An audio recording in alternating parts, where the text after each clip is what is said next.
लोग बहुत श्रद्धा से और प्यार से मां साहब बोलते हैं, अहिल्याबाई होलकर जी की 300वीं जयंती के अवसर पर हमारे लोकप्रिय मुख्यमंत्री जी ने ये निर्णय लिया कि इस बार कैबिनेट इंदौर में हो और होलकर राजाओं के द्वारा निर्मित इस राजवाड़े के अंदर हम कैबिनेट करेंगे। निश्चित रूप से हम सब इंदौर ही नहीं, मालवा निमाड़ के लोग अपने आप को गौरवान्वित महसूस कर रहे हैं कि अहिल्या माता ने जहां तक का शासन था उनका, वहां के सब लोग माननीय मुख्यमंत्री जी को धन्यवाद दे रहे हैं कि उन्होंने आज कैबिनेट करके इस स्थान को महत्व दिया है। और मैं भी यहाँ का जनप्रतिनिधि हूँ, इसलिए माननीय मुख्यमंत्री जी को धन्यवाद देता हूँ। आप सभी जानते हैं कि हमारे देश के यशस्वी प्रधानमंत्री जी ने 4 मजबूत स्तंभों की बात की है, युवा, महिला, किसान। इसमें से महिला सशक्तिकरण ये हमारा एक बहुत महत्वपूर्ण विषय और ये पूरा की पूरा मां साहब को समर्पित है, अहिल्या माता जी को समर्पित है। और उनके ही सम्मान में 31 मई को देश के यशस्वी प्रधानमंत्री नरेंद्र मोदी जी भोपाल पधार रहे हैं और 2 लाख महिलाओं के सम्मेलन को संबोधित करेंगे। महिला सशक्तिकरण के लिए जो कार्यक्रम केंद्र सरकार और प्रदेश सरकार के द्वारा किए जा रहे हैं, जिस प्रकार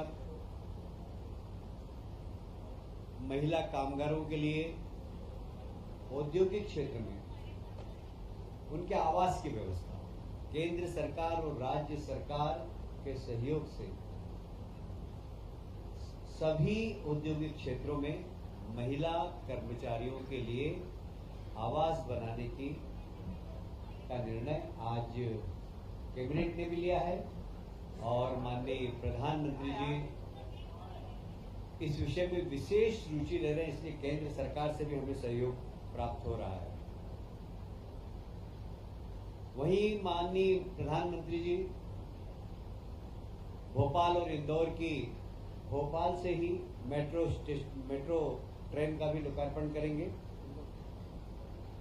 इंदौर और भोपाल, और साथ ही दतिया एयरपोर्ट और सतना का एयरपोर्ट, उन दोनों का भी वहीं से लोकार्पण करेंगे।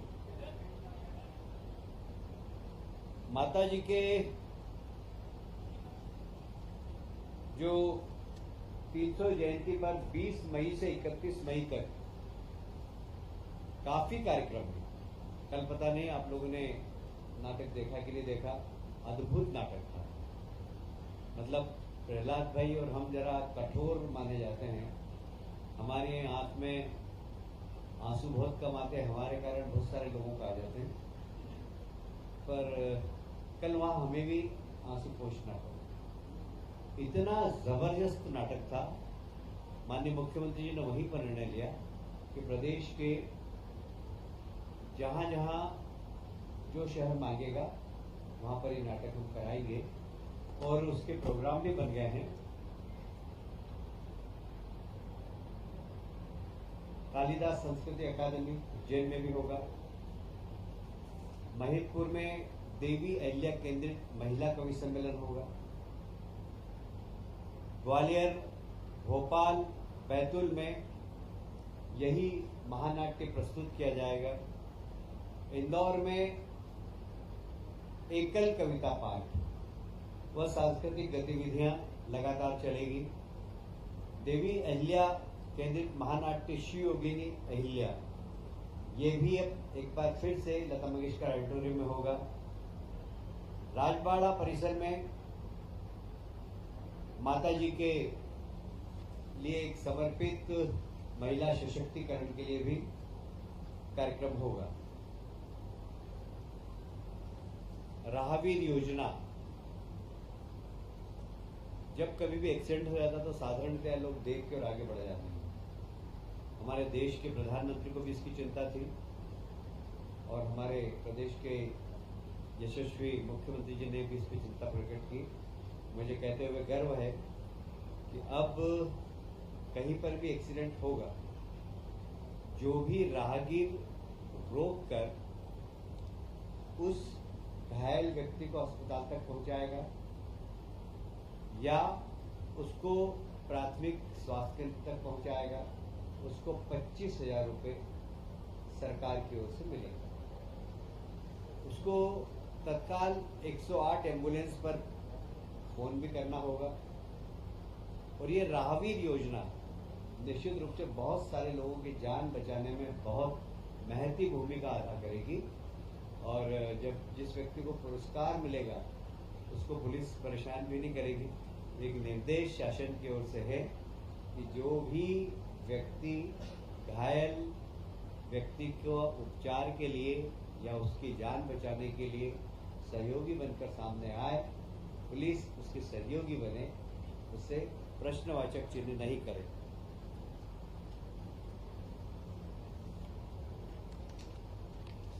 आप सभी जानते हैं कि हमारी सरकार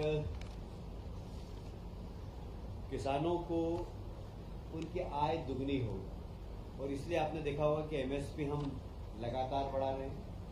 जहाँ एमएसपी बढ़ा रहे हैं वहाँ पर हम किसान के उत्पादन को खरीद भी रहे हैं। और इसलिए इस बार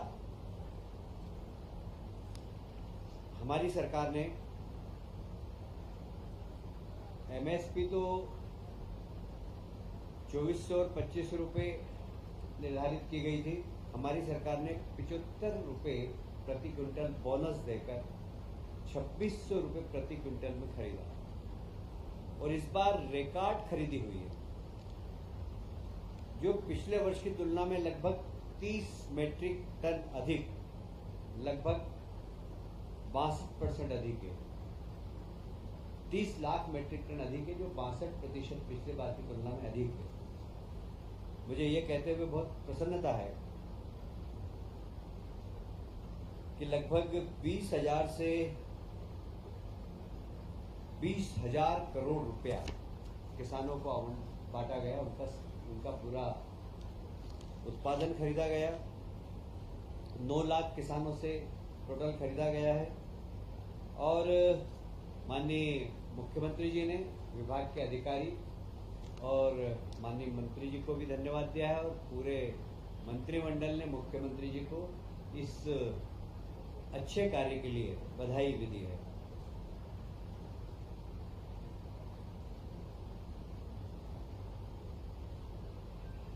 शायद आपको स्मरण होगा कि सीतामऊ में पिछले माह किसान सम्मेलन हुआ था, और इस किसान सम्मेलन का उद्देश्य, किसान समागम का उद्देश्य यही है कि कृषि आधारित उद्योग को हम बढ़ावा दें और आधुनिक खेती कैसे की जाए, साथ ही प्राकृतिक और ऑर्गेनिक खेती कैसे की जाए। वहाँ न सिर्फ प्रशिक्षण दिया जा रहा है, इसका मार्केट भी डेवलप हो, इसके लिए किसान समागम पिछले समय बहुत ही सफलतापूर्वक सीतामऊ में संपन्न हुआ है। दूसरा हमारा इसी प्रकार का किसान समागम नरसिंहपुर में 26 से 28 मई के बीच में होगा, जहाँ कृषि आधारित उद्योग पर चर्चा होगी। उसी प्रकार क्रॉप पैटर्न बदलने का मार्गदर्शन देंगे उन्हें। किसान उन्नत हो, किसान की आय डबल हो और ऑर्गेनिक और प्राकृतिक खेती की तरफ किसान जाए, इस दिशा में उनको प्रशिक्षण देने का काम इसमें होता है। और साथ ही वैल्यू एडिशन कैसे हो सकता है, गांव के अंदर ही छोटे उद्योग, बड़े उद्योग, किसान सिर्फ उत्पादन नहीं करे, रोजगार देने वाला व्यक्ति भी बने, इसके लिए भी वहाँ पर प्रशिक्षण देने का काम हम लोग करने वाले हैं।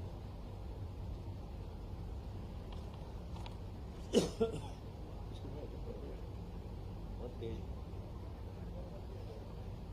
या कम कर दो।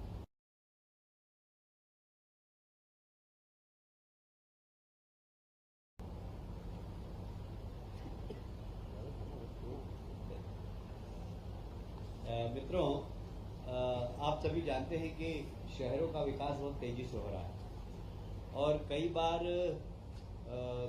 दो शहरों के बीच में यदि विकास करना हो तो कौन सी एजेंसी करे, ये हमेशा एक प्रश्न चिन्ह उठता है। जैसे इंदौर के लिए हमको अंतर्राष्ट्रीय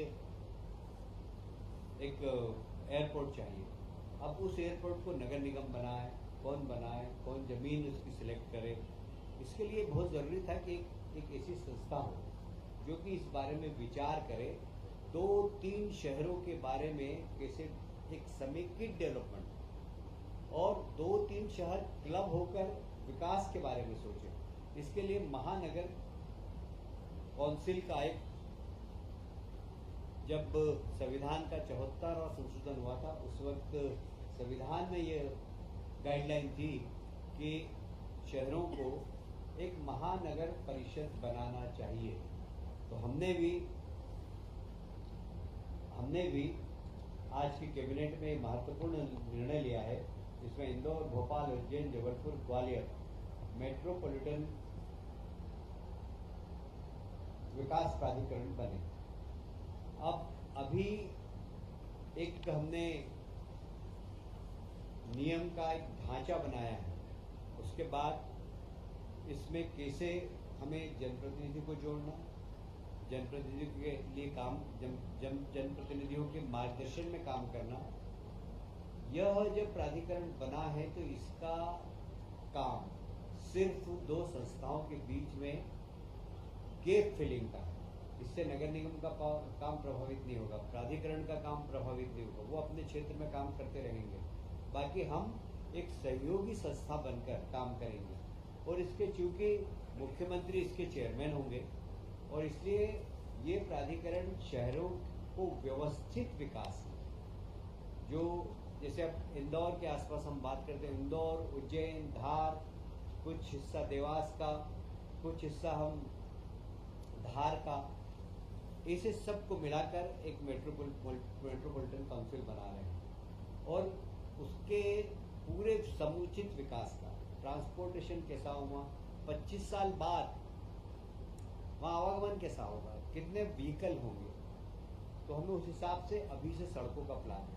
यहाँ पानी की आवश्यकता कितनी होगी, तो अभी से हम पानी के सोर्सेज के बारे में हम अभी से उसके बारे में सोचेंगे कि समुचित मेट्रोपॉलिटन एरिया के अंदर पीने का पानी कितना लगेगा। यदि उस क्षेत्र के अंदर खेती है तो खेती किसान को पानी समुचित रूप से मिल सके, क्योंकि हमारे खेत को पानी देने का हमने संकल्प लिया। तो ये सब काम मेट्रोपॉलिटन काउंसिल करेगी और इसके 3 चरणों में इसकी कमेटी है। 2 चरणों के चेयरमैन मुख्यमंत्री होंगे, 1 चरण के माध्यम तीसरी हमारी काउंसिल बनेगी, उसमें लोकल शहर के सांसद, कमिश्नर, सारे जनप्रतिनिधि होंगे। इसमें जनप्रतिनिधियों का मार्गदर्शन और जितने विधायक इस क्षेत्र के हैं वो सब कभी भी आकर किसी भी प्रकार का कोई सुझाव देना चाहें तो दे सकेंगे। कुल मिलाकर इसका उद्देश्य है कि 2 संस्थाओं के बीच में फिल अप द गैप, जो गैप भरने का एक काम करेगी और विकास तेज गति से इस दिशा में काम करेगी।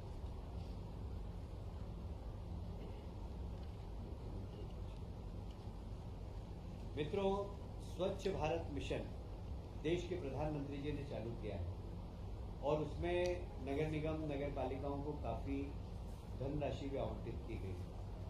अब जो भारत सरकार का स्वच्छ भारत मिशन में है 2.0 में बहुत सारे ऐसे प्रावधान है जो नंबर 1 में नहीं थे और इसलिए उन प्रावधानों की कमी दूर करने के लिए, जैसे मैं एक उदाहरण दूंगा कि पहले स्वच्छ भारत मिशन के माध्यम से कचरा कलेक्शन के लिए गाड़ियां आ गई। अब उनकी लाइफ 3 साल है, 4 साल है, हमको नई गाड़ी खरीदना है। नई गाड़ी खरीद करने के लिए स्वच्छ भारत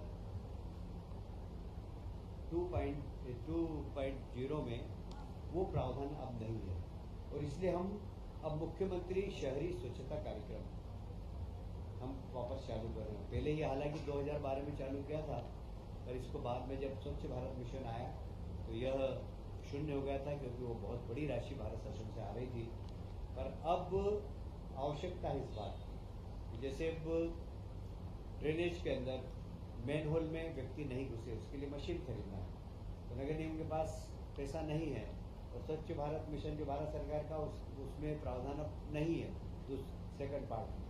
तो हम मुख्यमंत्री स्वच्छता कार्यक्रम के अंतर्गत वो मशीन उनको उपलब्ध कराएंगे। कुल मिलाकर स्वच्छ भारत मिशन लगातार तेज गति से चलता रहे, और इसलिए उसके सपोर्ट के लिए ये मुख्यमंत्री शहरी स्वच्छता कार्यक्रम के अंतर्गत हमने आज कैबिनेट में निर्णय लिया है। पहले चरण में हमने 277 करोड़ का ऐसे प्रावधान किया। हालांकि ये राशि मुझे अभी कम दिख रही है, इसलिए आज मैंने कैबिनेट में कहा भी है कि मुख्यमंत्री ये राशि बढ़ाना पड़ेगी, क्योंकि बहुत सारी नगर निगमों में बहुत सारे सामान नहीं है। मैं जा भी जाता हूँ, पर ये इसकी शुरुआत हो गई है। पैसे के तो कभी भी आ सकते हैं, 12 महीने हम लोग कैबिनेट करते रहते हैं, और पर यह एक अच्छी शुरुआत हुई है कि स्वच्छता मिशन जो केंद्र सरकार का वो तेज गति से चलता रहे। आज एक महत्वपूर्ण निर्णय और हुआ, फिर उसको वैसे कर दो, जैसे कर दो, ऊपर कर दो।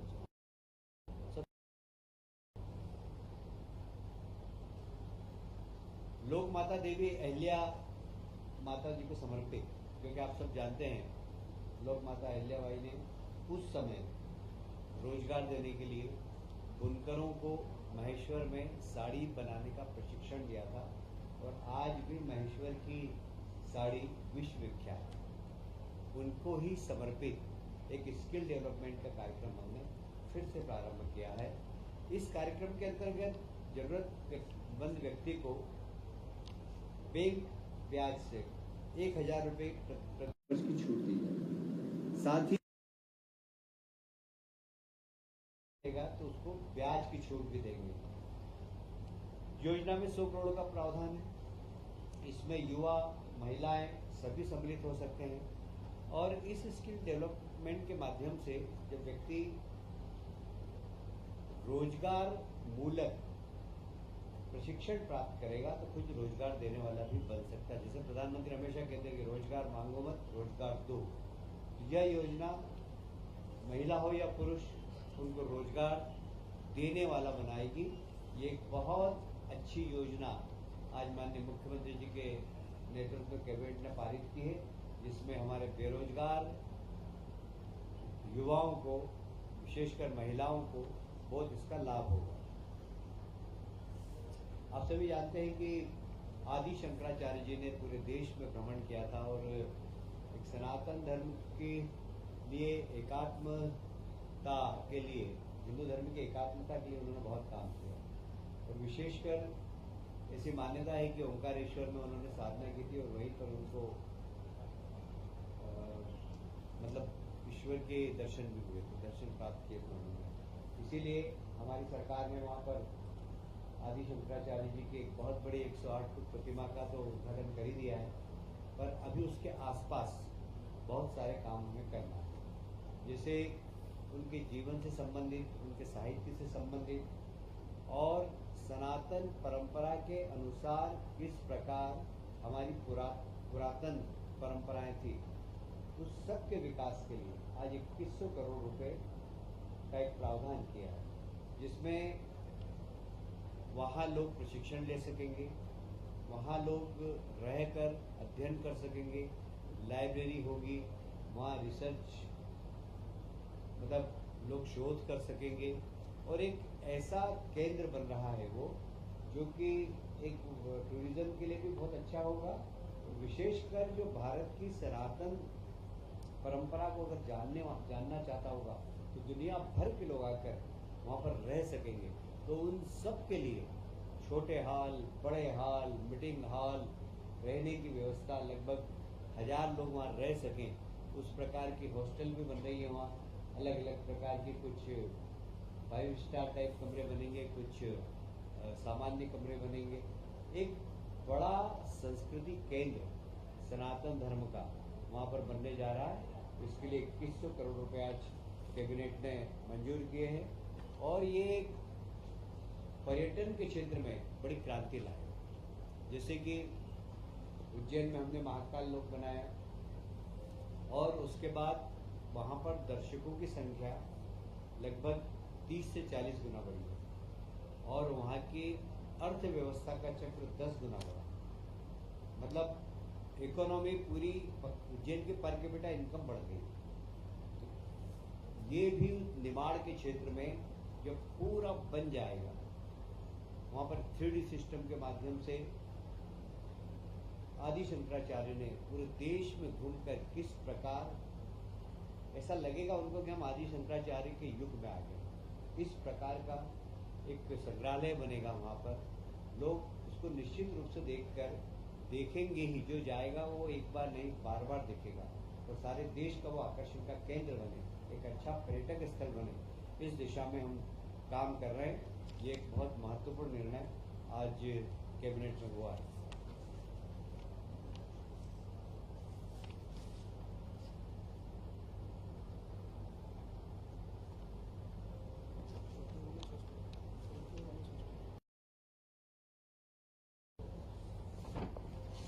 जैसा कि मैंने अपने बात के प्रारंभ में ही कहा था कि वर्किंग वुमेन हॉस्टल सब इंडस्ट्रियल एरिया के अंदर हम बनाने का निर्णय लिया है।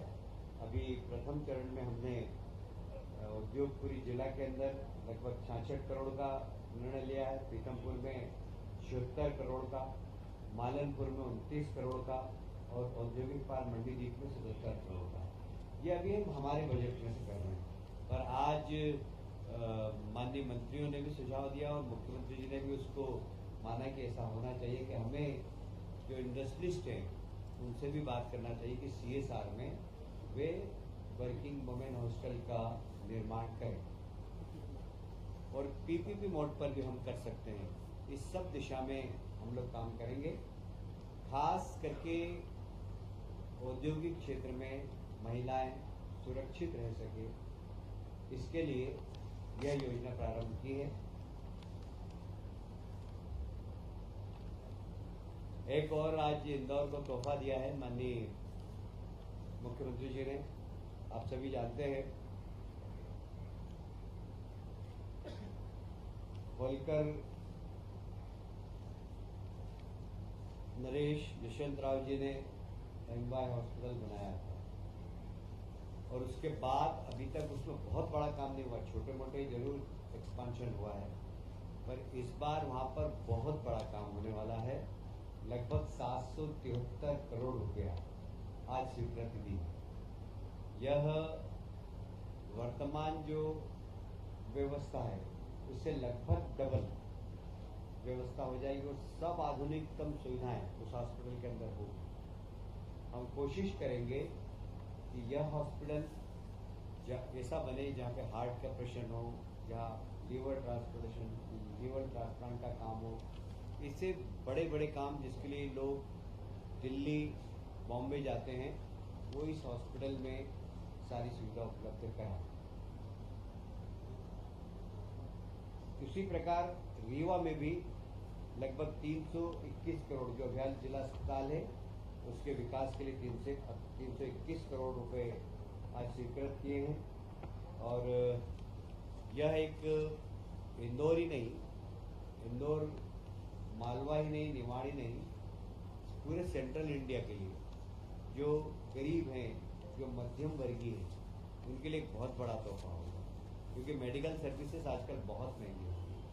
और इसी समय में हालांकि हमारे देश के प्रधानमंत्री ने आयुष्मान योजना के माध्यम से गरीबों को और मिडिल क्लास के लोगों को बहुत बड़ी सुविधा दी है। साथ ही 70+ के लोगों का भी आयुष्मान कार्ड बनाया है।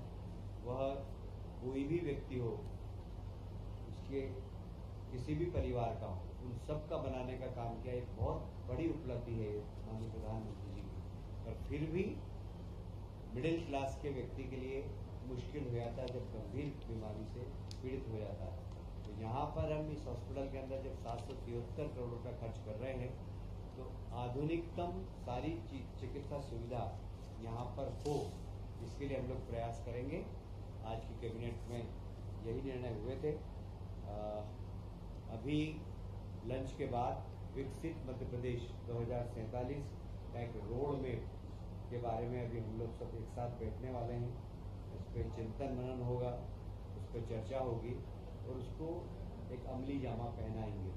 तो इसके बाद भोजन के पश्चात हम 2-3 घंटे फिर से बैठेंगे और माननीय प्रधानमंत्री जी का जो सपना है 2047 में भारत एक सशक्त भारत बने, उसमें राज्य सरकारें किस प्रकार अपनी तैयारी करती है, उस तैयारी को हम लोग कर रहे हैं और इसमें माननीय प्रधानमंत्री जी का मार्गदर्शन और माननीय हमारे मुख्यमंत्री जी की कल्पना, दोनों पर हम आज बैठ के चर्चा करेंगे। आप सब लोगों को मैंने अभी कैबिनेट से संबंधित सारी जानकारियाँ दी हैं। मैं आप सबको धन्यवाद देता हूँ। यार ये कैबिनेट का विषय नहीं, और कुछ पूछना आइए, उसके बाद फिर बैठेंगे। मैं आग्रह करूंगा मुख्यमंत्री जी खुद बैठे।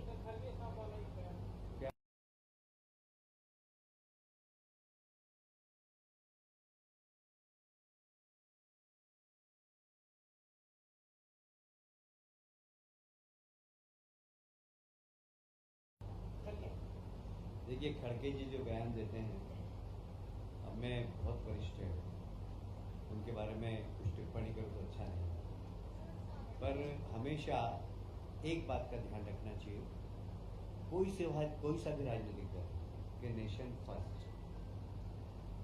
दुर्भाग्य से लोग ऐसे विषयों पर देश के अंदर राजनीति कर रहे हैं जिस पे नहीं होना चाहिए।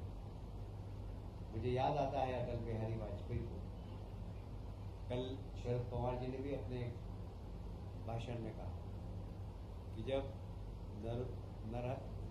नरसिंह राव जी प्रधानमंत्री और मानवाधिकार का हनन हो रहा है जम्मू कश्मीर में, इसको लेके एक सख्त नोटिस यूनाइटेड नेशन ने दिया। नरसिंह राव जी पस्त हो गए थे क्योंकि प्रतिबंध लगने वाले थे। उस समय नरसिंह राव जी ने अटल जी से कहा कि इसका नेतृत्व आप करें। सलमान खुर्शीद विदेश मंत्री, उसमें अटल बिहारी वाजपेयी जी ने यूएन में भारत का पक्ष रखा। शरद पवार जी भी उस मंत्रिमंडल में शामिल थे। कल शरद पवार जी ने इस बात का जिक्र भी किया। जब देश की बात हो तो हमें राजनीति नहीं करनी चाहिए। तो इसलिए खड़गे जी जो बोल रहे हैं, राहुल गांधी जी जो बोल रहे हैं, देश की जनता समझ रही, मैं उसके ऊपर कोई टिप्पणी करूँ ये मैं उचित नहीं। Thank you.